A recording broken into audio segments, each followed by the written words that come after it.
Does the leprechaun find the pot of gold at the end of the rainbow?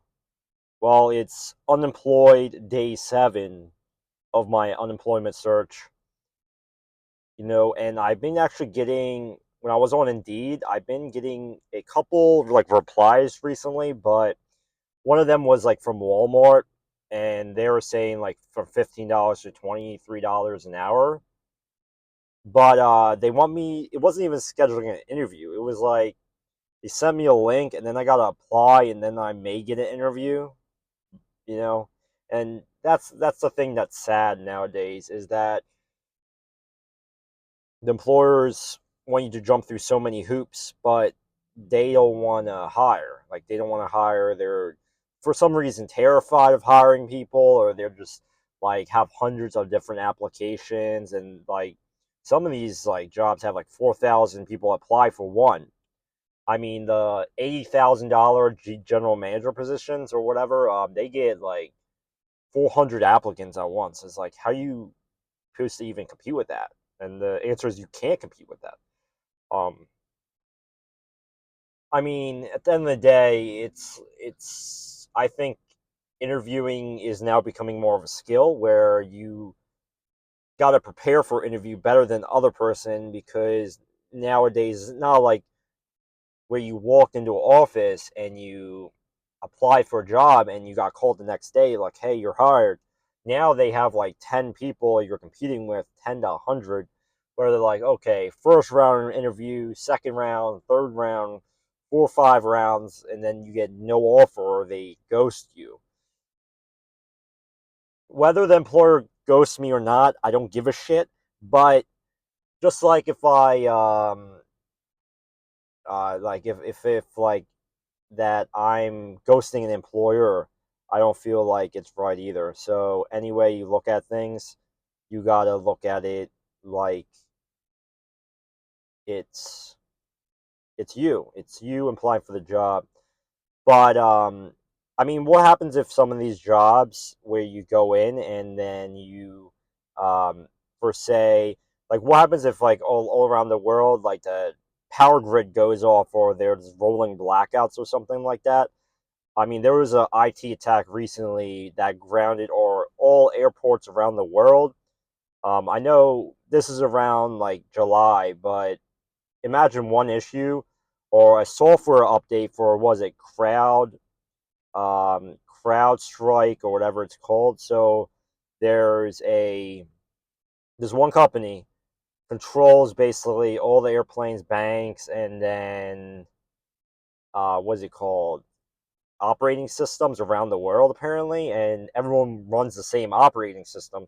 So they put an update out, and it just like crashed all the computers. Like, what happens?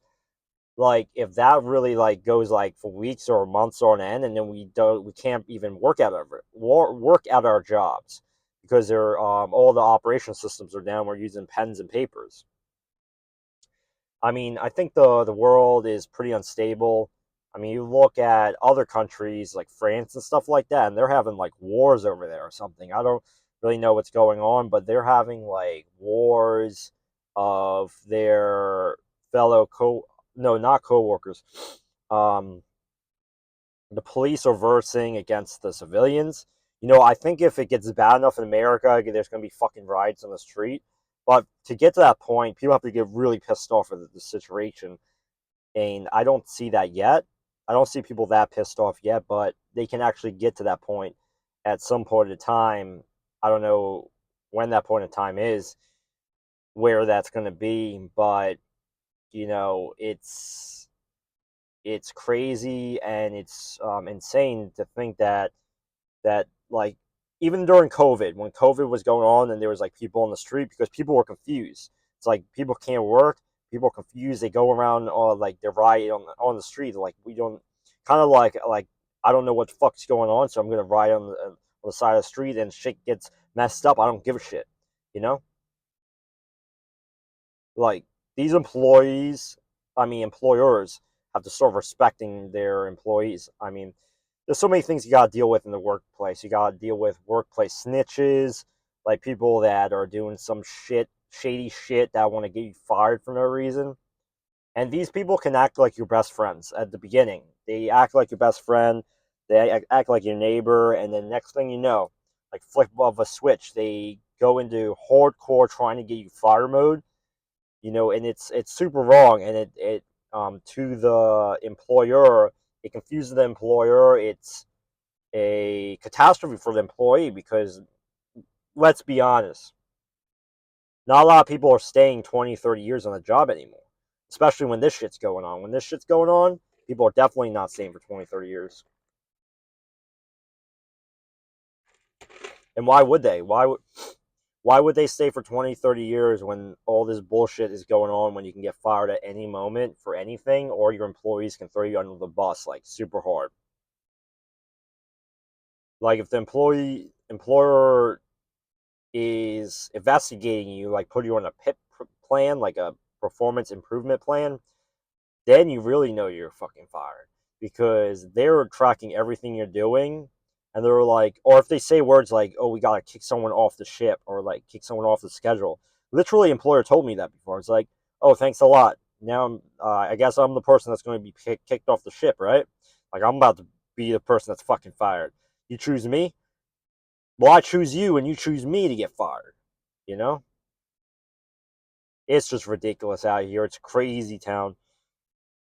In 10 years from now, I couldn't imagine what the job market's actually going to look like. It's probably going to be like social media jobs or something else going on. And by the way, everyone, actually, one of my videos went semi-viral. It's day 2 of unemployment that I did post. If you guys check back to the video, it's at 205, 215 views. I think it got like 200 views in an hour or something like that.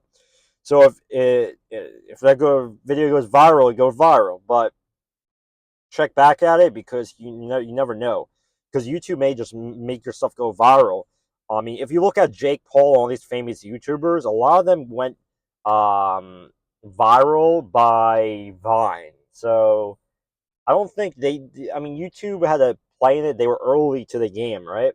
But Vine, what initially made them popular. So you just need that 1 minute video to make you go viral, apparently, on the internet. So you're one video away. That's what Gary Vee says. Um, so yesterday I was kind of pissed off and a little depressed because like I wasn't employed.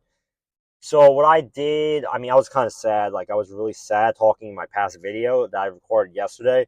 So I think this video is a better quality because yesterday I was just so pissed off and angry. And you got to, at the end of the day, you got to be like, give yourself time, give yourself time for things to work out. Because even if we lose everything, like this one person commented on my YouTube video, like they're about to lose their house and shit. Like, don't even think about that. Like, who cares if you lose your house, your rent, or whatever, or your car, or your pets, or your wife, or whatever? Who cares, right? At the end of the day, it doesn't matter. I mean, most of the stuff you can get back over time, so I wouldn't be worried about the short-term struggles that we may be going towards because we want to be successful. That's why you listen to this video, because you do care about your job or your job security, or you're just worried about you don't know what's going on. I mean, I totally agree. And I mean, I see a lot of these more part-time jobs popping up that want to employ you 20, 25 hours.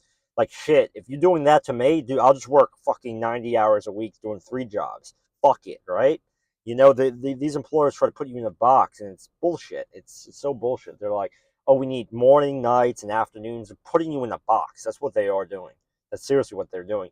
So you can't apply for someone else. That's what I think. I think it's ridiculous. But share the video. Thanks for watching.